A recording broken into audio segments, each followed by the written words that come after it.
Rajasthan's barren Thar Desert holds a strict monopoly on India's lead and zinc, while the ancient rocks of Karnataka house the nation's primary gold reserves.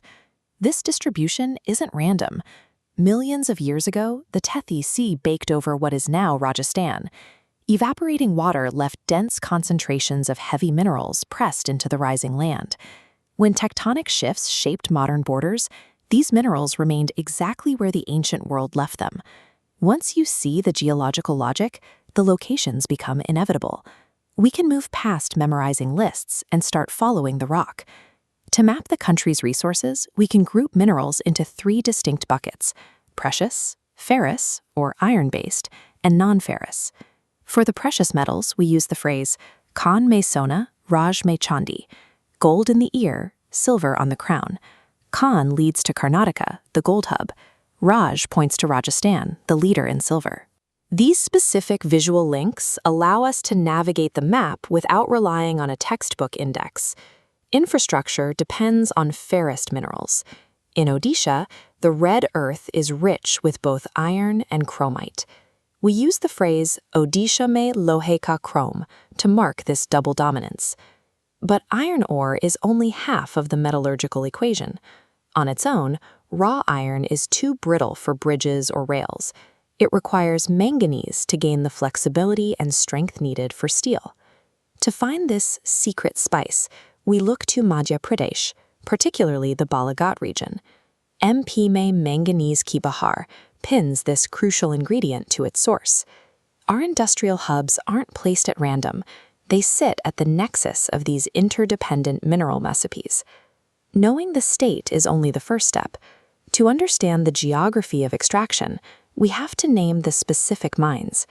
Picture the Battle of Karnal to find Karnataka's iron. In the middle of the action, we find Kurnool, Kemingundi, and Kudramukh. These narrative names translate directly into geographical pins on the state map. By wrapping the data in a story, the names become difficult to forget. One major point of confusion is the gap between reserves, what is buried in the ground, and production, what is actually dug out.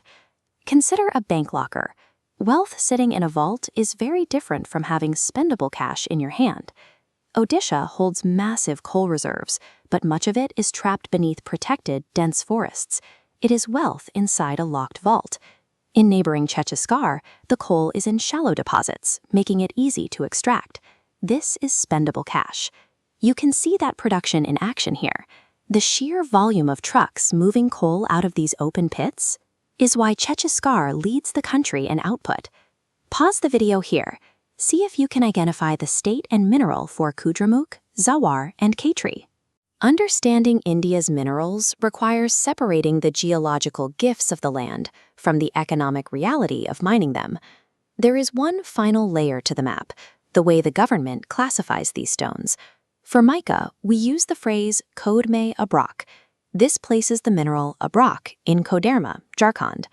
These shimmering fragments of mica are essential insulators for the aerospace and electronics industries.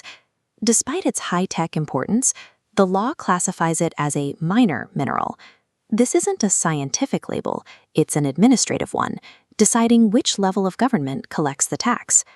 To read the map accurately, you have to see where the science ends and the bureaucracy begins. By moving through these minerals, from the gold of the south to the coal of the east, the list of names has become a connected map. These mnemonic icons now sit on their respective states: the ear in Karnataka, the crown in Rajasthan, and the code in Jharkhand. This visual strategy replaces memorization with a clear, durable understanding of India's geological wealth.